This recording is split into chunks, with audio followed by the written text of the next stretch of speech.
This is the TJ Hoisington Podcast. Unleash your greatness within.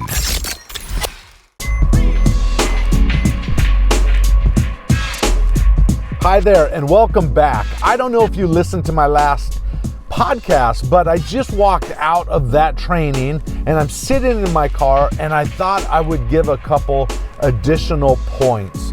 You see, in the last episode that I did, it was all on the power of beliefs and how beliefs shape our destiny and how they shape our life. But there were a couple thoughts that I thought would be useful to clarify or to share with you in this follow-up message. Number one, I went through what I call the process and development of thinking and belief formation. My passion and my mission to help you unleash your greatness within. My heart goes out to the underdogs that's on their way. If you think you can go from good to great, okay, let's motivate. GreatnessWithin.com. TJ Hoisington. GreatnessWithin.com. And it all starts with, we have an event. From that event, we have, number two, thoughts. We look at that event. And then number three is we interpret that event through what we focus on and the meaning we give it, right? We look at the cause and the effect and we determine, wow, is this consistent? Is there a pattern here? Should I accept this as a truth and reality?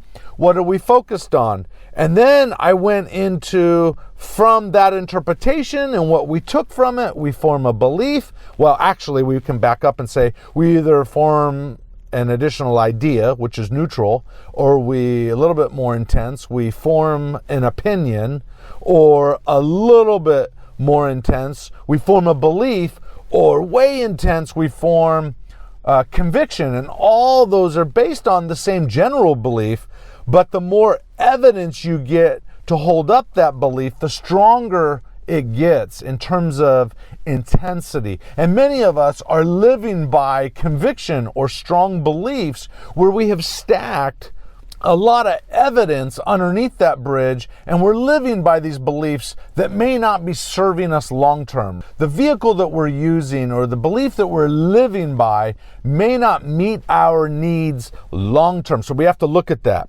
And then after we form that belief, we then make decisions. What will I do with this belief?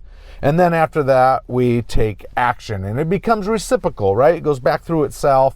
And other pieces of this affect other pieces of it. So nothing really stands on its own. But here was one thought of that I neglected to mention. And that was this. That in the interpretation and when it comes to focus and meaning and the thoughts that we have, a lot of that is colored or shaped or skewed based on the state we're in when we had that thought or we conjured up that interpretation. State of mind is everything. It will color perceptions in one state that in another state will color it completely different. I knew early on in my marriage with my wife that she would color reality or a disagreement we would have or something that frustrated her differently if she was overtired or hungry. Now, we've been married 20 years now and it's gotten a lot better regardless of if she eats or not. But what I did learn from that was state of mind is everything. So I knew early on in our marriage that if I wanted things to go my way, at least on a percentage level, right, to be successful, then I wanted to make sure that she was fed, that she was relaxed, and that she got adequate sleep. And as long as those things were in place, she was really rational. And you know what? We're probably all to some degree the same way. The key is making sure we're in the right state of mind. And you can throw yourself in a high state of mind, a peak state of mind. You can imagine an end result that you want to go after, that you're really excited about. And you can, alone in your room, turn on some music, jump up and down, pump your fists and say, I'm going to do this. This is my destiny. I'm unstoppable. I believe I can make it happen. I'm going to do it now, or whatever the phrasing that you want to use. I just threw that off the top of my head. You could go in the state, and if you'll act in that state, when you act as if you're confident, you go into the state of making that true. And your mind starts looking for evidence and resources within the confines of your mind and out in reality to make it a reality. And sometimes that will give you just the jolt you need to go out and take the action, face your fears, and make it a reality. All right? So go ahead, act as if, go get in state. Understand that when you form a decision or you want to change a decision, getting in the right state of mind is everything. Any great athlete or actor or other high-performing artist in some fashion or another knows how important state of mind is. Now, what most people do is they allow their state of mind to govern their state of mind, right? Whatever comes to them is their state of mind. But high performers, the people that are in charge of their destinies, make a choice to put themselves in the state of mind that they need to be in to get the results that they want. Listen, I know when I'm running, I'm in a different state of mind than when I'm sitting at my office. That's why sometimes I'll be writing in my office and I'll go out for a run, and man, I'll be out on my run and I'll have a flood of ideas come to me while I'm on the run or while I'm driving, right? That changes my state. So here's a couple points that you want to keep in mind in terms of changing your state. Number one, what are you focused on in that moment? For me, I focus on the purpose, what I'm trying to achieve, my goals, and so forth, right? What is the end result? Will this make sense long term? So what you focus on has a lot to do with the state of mind you're put in that moment. So control your focus. The second thing that's vital is that you get up and move your body.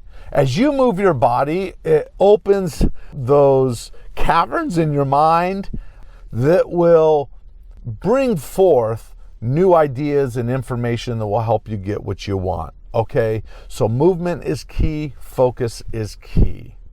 All right, I hope that makes sense. Now let me go on to one other thing, and I know I'm going long. Sorry that sometimes I just get on a roll. I love you guys. I'm thankful that you're a part of my community. But here, let me give you another thought. As I was going back through one of my journals in preparation for that training that I did, I came across some things I wrote about by listening to Deepak Chopra. And I don't know if you've heard of Deepak Chopra, but I would listen to him if I were you. I would study what he's got. Really powerful stuff. Deepak Chopra, it seemed like in the 90s and early 2000s, he was really huge. I don't know what he's been doing in his business lately, but I love his stuff. And one of the things I came across in listening to him was this.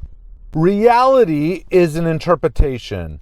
What is the real texture of trees, flowers, fragrance? What do the stars out in the universe really look like? The answer, he gives us 3 points.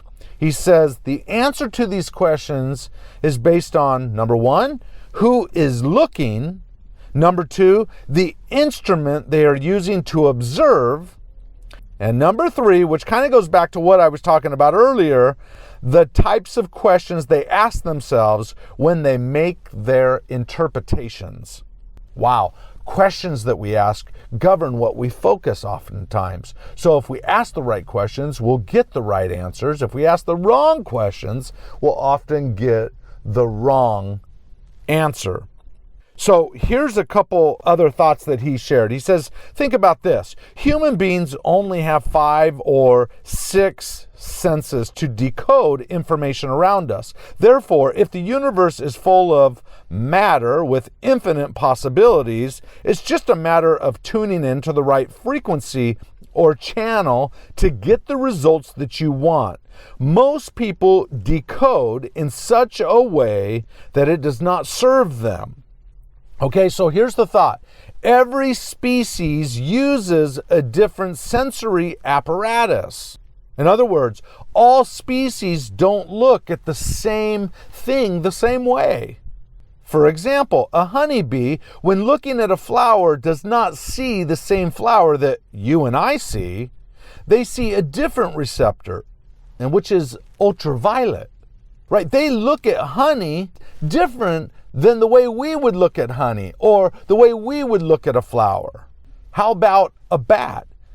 Their sensory apparatus is ultrasonic sound, right? Imagine what it would be like if you operated from ultrasonic sound. You would look at your world differently.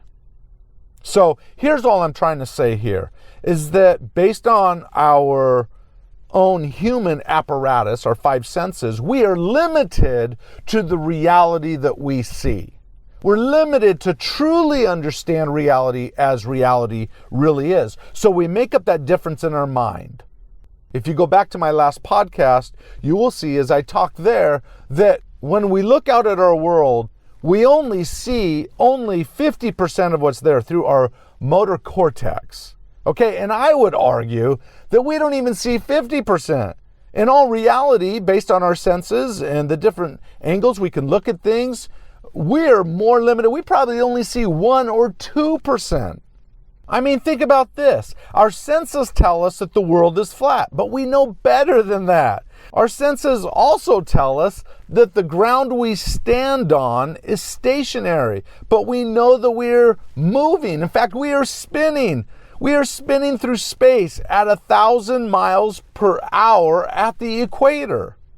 Additionally, the Earth spins around the sun at 67,000 miles an hour. We are not stationary, but it sure feels that way. So based on our reality, based on our little 5 or 6 senses, we are truly limited. And unfortunately, we make up our reality and set beliefs in our thinking that may be limiting us. We go to set a goal and then we quickly talk ourselves out of the goal and we say, I can't do that.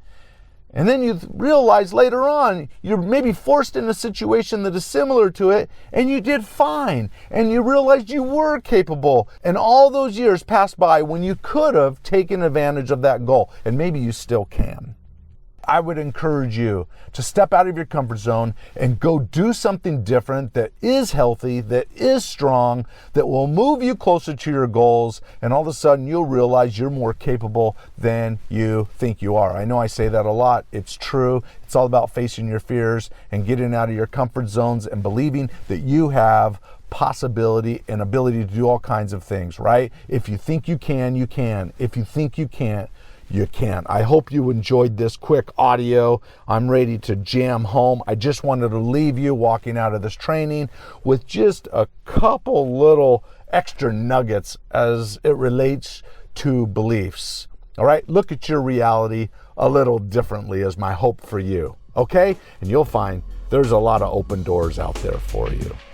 All right, listen, if you haven't gone to my podcast and left a review, I hope you will, right? Just log into your Apple iTunes on your desktop, go to the tab that says write a review. There's a tab that says ratings and reviews. If you could just go there and do a star rating, a positive star rating, I would hope.